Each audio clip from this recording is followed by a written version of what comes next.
What is up, my butter biscuits? In today's video, we're going to be talking about Trisha Paytas and Shane Dawson because she did bring up her friendship with Shane Dawson on her most recent podcast. I had to do a little bit of digging on this, and I will give you guys context within today's video because I literally forgot why they stopped being friends, and it's all because of the Vegas situation with Jeffree Star. So I will be giving you guys some context about that. I'm just like, y'all, I can't believe that they still haven't talked. This has been so long now, and I do have to say this is where I'm really thankful that I don't have like public friendships, or I don't have friendships with influencers, because I feel like things get so messy. And honestly, y'all, I feel like 9 times out of 10 people who are on social media, they go to social media before they go to their actual friend. And I have to be honest with you, I find that so disrespectful. If I was friends with somebody and they went to go talk about me publicly before they talked about me privately, I would be like, it's a wrap. Like, we're no longer going to be friends, like literally ever. I don't think that I can look past that, only because I feel like things should be handled privately first. I do understand in the aspect of, say, for example, if I had an issue with a person and I went to them directly and they ghosted me or blocked me, then of course I'm going to talk about it publicly. I do get that. I also do get it if, say, for example, we talked privately and then we both talked about it publicly because we do share our lives with our viewers. I totally do get that too. But to immediately go to your social media accounts before going to your friend, I low-key think that's kind of like shady, especially like at our age, y'all. Like, we're all in our 30s, like Shane Dawson, Trisha Paytas, all of that. I'm like, we're way too old for this. I understand, obviously, if you're in your early 20s or your teens, I totally get that you're going to go to social media because sometimes you just don't know how to act, you know? But I'm like, y'all, I just see so many influencers taking all of their like dirty laundry to social media before handling it privately, and I just don't understand that. Also, too, I feel the same thing with like Real Housewives. I'm like, y'all, every single time that they have a beef, they'll go behind somebody's back and talk about it. I totally get it. It's for the show, it's for the drama, but I still feel like you should address that person first before talking about it publicly. That's just my opinion, but we will be talking about that because it seems like she is considering reconciling her friendship with Shane Dawson. And I do want to say this, obviously right now would be like a really good time for them to reconcile their friendship because he is going to be a dad. She is already a mom. She has a second baby on the way. He's having twins. So I'm like, oh my gosh, it's kind of sad to see like their kids would have grown up together. Anyways, I will be giving you guys full context within today's video. I do have some exciting news before getting into this. As you guys know, for years now, if you guys have been watching my channel literally for years, I have been saying that I want a podcast called The Ramble. So I did create a separate channel with my homegirl Jelly. If you guys have not been watching my Sunday little mini podcast, I've been having her on there and I've been having so much fun. And I feel like it's such a breath of fresh air. If I'm just keeping it real with you guys, I've told you guys several times before on lives as well as in videos, I feel like I kind of lost myself after the whole like situation with YouTube as far as they became really strict. I feel like I had to filter myself so much, and they're kind of easing up on their policy as to where you can curse a little bit now, and I feel like now I am like ready to just be my full authentic self again, just like I was before. And I feel like with her it's just like double whammy, you know what I mean? I feel like it is just so much fun. And honestly, y'all, for the longest time I was like scared to do a podcast because I'm like, y'all, we're gonna be sitting there for like an hour to 2 hours just chopping it up. I'm bound to say things that are going to offend people, and I really have gotten to the age now where I'm just like, you know what, I really don't care. My opinion is my opinion, and that's just it, you know? And I feel like for the longest time, I'm like, let me walk on eggshells. Everyone's so sensitive these days. And now I'm just like, I don't care. I feel like, y'all, there's an audience for everyone out there. Do you know what I mean? If I have an opinion about this, there's going to be someone that agrees with me. If I have an opinion about this, there's going to be someone that disagrees with me. And it is what it is. So I am super excited. So I would really appreciate if you guys go subscribe to our channel. It'll be linked down below. It's called The Ramble Pod. And y'all, I'm going to keep it real with you guys. I'm going to keep the podcast on this channel until that channel gets to 1,000 subscribers. As you guys know, you have to get to 1,000 subscribers and 4,000 watch time hours before you can monetize your channel. And I just feel like, y'all, I'm sorry, but I got to be making some money out of it. Do you know what I mean? Also, just to let you guys know too, I will, as soon as I get to 1,000 subscribers on that channel, I will be cutting the sip and spill on this channel. I just feel like it's going to be way too much for me to handle, to have a weekly podcast here, a weekly podcast there, and then I do upload every single Sunday for my travel channel. And y'all, my travel channel, I put so much work in. It takes so much time, and I just feel like I'm not going to be able to commit to all of those things. So I will be cutting that here, but I will be doing my like semi-daily uploads. Y'all, if you guys have been checking out my channel for the past month, I literally have been uploading like almost every single day. So kudos to me. I'm going to try to keep that going, but I don't know, obviously, because we're getting into a very busy time of the year. Anyways, let me shut up. Let me not ramble. Make sure you guys go subscribe down below. Let's go ahead and get into this video. Make sure you guys give it a big thumbs up. So before we jump into her most recent podcast, I do want to read a little bit from Business Insider because they do have a little bit of a timeline of what had happened with their whole breakup, let's just say. So this actually happened in February of 2020, and this is what it says right here. The Paytas versus Dawson star feud has captivated their combined YouTube audience of more than 42.5 million people. Paytas has accused Jeffree Star of bullying her on a February 2020 trip to Las Vegas, and that fateful Valentine's Day weekend has led to a breakdown of powerful and profitable alliances in the YouTube beauty community. Meanwhile, Paytas capitalized on the drama for multiple episodes of her Frenemies podcast. I do have to say this, as I was saying before, like, oh, I would be scared to have like public friends. I do have to say this, when you have public friends and y'all get into some drama, damn, does that blow up your channel? Like, I remember the views on all of like drama videos and even like their podcast too, everything that had happened with this, I'm like, the views are like racking up. So I do kind of understand that, y'all. If you look at it in like a reality TV show type of mentality, you could be racking in the dough, y'all. Because let's just keep it real. Every single time that I talk to like my friends or anything about like Real Housewives, they're like, oh my God, this person's so dramatic. And oh my God, I hate this person. They stir the pot. And I'm like, but they're serving a main role in the show. Without the drama and without the pot stirring, no one's going to want to watch everyone happy-go-lucky and having fun 24/7. People want to see some drama. Anyways, y'all, this is another piece of it right here. It says, other accusations emerged from the trip against Star, and some of them have been overlooked during the erosion of one of the YouTube's longest friendships. So y'all, this, just in case you guys did not know, I'm gonna give you guys, if you guys are interested, you guys can head over to theinsider.com to read the full article. But I do want to go ahead and give you guys a little bit of context right here. So this is where like all went down. It all happened on that trip right there. And I want to know, honestly, y'all, because I feel like there is still conflicting stories with this. If you guys have not seen on Trisha Paytas' most recent podcast, she said that she could even sit down with Jeffree Star and still have him on her podcast. Now, I do want to say, I feel like that would be iconic. And I do want to see it because I want to know, I want to know what happened behind the scenes, because there's conflicting stories when it comes down to this. Jeffree Star had said she hurt him. She's saying that he hurt her. But I'm like, what? But if you guys don't remember, Jeffree Star did make a public apology to her. So I'm like, clearly he did have some type of fault in this. But where everything got super, super crazy is Hair by Jay, who is Jeffree Star's hairstylist, went onto a live and was making fun of her, saying that her skin was bad. He called her a walrus, literally.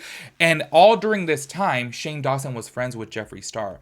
Now, it seemed during this time, if you guys don't remember, that Jeffree Star was dropping Hair by Jay. He said, good morning to everybody except for the guy that used to do my hair, talking about Hair by Jay. But then literally like 2 weeks later, Hair by Jay was doing his hair. So I'm like, this is a little confusing here. Like, why are you saying like you're dropping him as a hairstylist and you're apologizing to Trisha Paytas, but then you're going to still hire him back? Like, that to me was very confusing. And I still want to know what exactly had happened during this time. It was alleged that Jeffree Star had said, like, oh, don't eat anything, and like swatted at her hand when she went to go get some nachos. I don't know if that's necessarily true. And honestly, y'all, I really do feel like, especially during this time, I love Trisha Paytas, but let's just keep it real. During that time, she made up a lot of things. But I do want to say this, though. Jeffree Star did 100% do something wrong. He did do something to offend her, upset her, because he made a public apology. And I'm sorry, but somebody like Jeffree Star is not going to apologize publicly to somebody unless they really did do something wrong. Now, this is where things got all kind of crazy with Shane Dawson specifically, is because during this time, obviously Trisha Paytas thought that she had a private friendship, a really like real friendship with Shane Dawson. And he did not publicly defend her or come out and say, hey, this is wrong. He didn't say anything against Jeffree Star. I do want to say Rylan Adams did say on a podcast that he was like, this is absolutely absurd what this guy is saying, Hair by Jay. But he did not say anything against Jeffree Star. This is where I have to say, I'm sorry, but this is where loyalty to me would get a little bit like shown right here. Let's just go ahead and keep it real, because I feel like if Shane Dawson were to come out onto his podcast or Rylan Adams' podcast, even a Snapchat story, something, and say this is so wrong of Jeffree Star for defending this guy, I feel like that would have shown that he's taking Trisha Paytas' side. And let's just keep it real here. Like, he should have had more loyalty to Trisha Paytas, being that they were friends way before Jeffree Star and him were friends. But it is just my opinion, and this is my opinion only. I don't care what anybody says.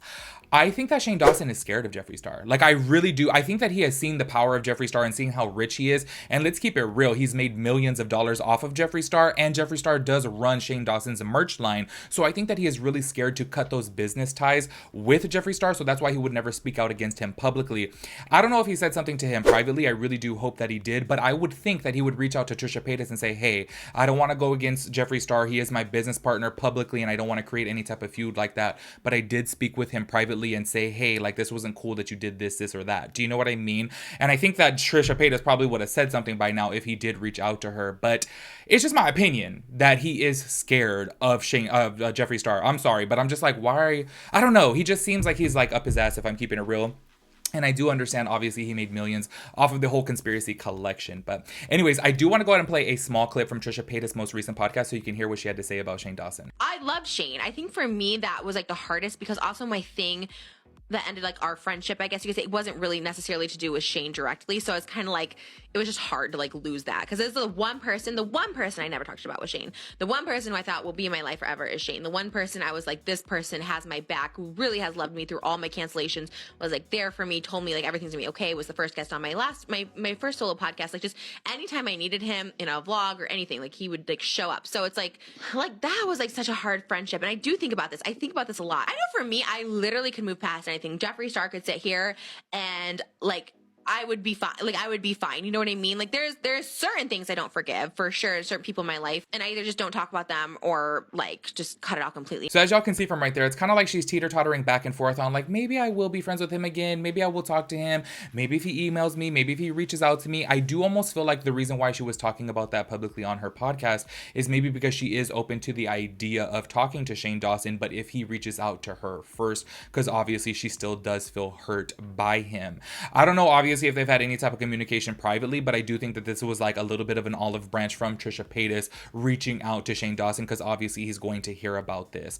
I do want to say, I was reading comments on TikTok as well as her actual video, and so many people were saying, no, close that door on Shane Dawson, do not speak to him again, like, no, he's a toxic person, he's this or that. And I think that that's super hypocritical. Like, let's just go ahead and keep it real here. Trisha Paytas has had her problematic past before too. I feel like she has made several mistakes. She's offended a lot of people out there, just as Shane Dawson has. And I feel like, y'all, we are seeing Trisha Paytas grow as a person, and she's becoming a more rational, level-headed, like, calm person. And I think the same for Shane Dawson too. He's about to become a father. And as we all have seen, Trisha Paytas has really grown since becoming a mother. So I'm like, I don't understand how some people can pick and choose, like, oh, Trisha Paytas made mistakes in her past, and you know what, we can go ahead and look past that, but not with Shane Dawson. It's like, y'all, he made his mistakes, she made her mistakes, and I feel like at the end of the day, everybody deserves room to grow, and they shouldn't be, y'all know, I feel like I've said this all my time, like 500 times. I feel like everything that people have done in the past shouldn't be held to them, you know, because honestly, y'all, before on social media, woo, I used to be the most like crude, blunt, crazy person. Like I would get into arguments with my friends and I would pop off like crazy. And I'm like, at the end of the day, that's who I was like 15, 16 years ago, because I didn't know how to process my emotions and I would just lash out. Do you know what I mean? And it would suck for me to be held to that standard of when I was like 17 years old compared to now. Do you know what I mean? So I feel like with Shane Dawson and Trisha Paytas, I really do feel like they are growing in the right direction, in my personal opinion. Now, I do want to say this though. I'm seeing growth in them. Sometimes, every now and then with Jeffree Star, I'm a little bit confused by him, because even when he popped off about Trisha Paytas, where he was talking about the whole situation on the, oh my gosh, the Dumb Blog podcast with Bunny, he was like, oh my gosh, she literally acted like she didn't know what she did to me or whatever. He flipped the whole script, and I'm like, y'all, you're lashing out about this, but I'm like, what did she do to you? I'm a little bit confused, and it just kind of seems every now and then that Jeffree Star will have these outbursts, you know what I mean? But I don't see these types of outbursts from Trisha Paytas now, and I don't see them from Shane Dawson now, but I'm kind of like, maybe Jeffree Star is not really growing in that way. I don't know. But also, I do want to know too, like, why are so many people scared of Jeffree Star? Like, I just really feel Shane Dawson is super scared of Jeffree Star, and he's like, ooh, let me stay away from Trisha Paytas because Jeffree Star might feel some type of way. But maybe now this will open up the door though for all of them, because she is openly saying that she would have Jeffree Star on her podcast, which I think is a trip. So anyways, that is it. Honestly, I do want to say, if they have had history and they are both becoming well, Trisha Paytas is already a parent. If Shane Dawson's becoming a parent, I really do think that they could grow from this and learn from this and maybe be friends again. And I think that low-key would be iconic. I think it would be really cool if he went onto her podcast, but I don't really see that happening. I feel like I would see Jeffree Star going on her podcast more than he would, only because I feel like Shane Dawson doesn't put himself into like those types of like confrontational like settings. Do you know what I mean? That's just my opinion. Anyways, make sure you guys let me know your thoughts and opinions about everything. I'll catch you guys in the next one. Peace out, Girl Scout.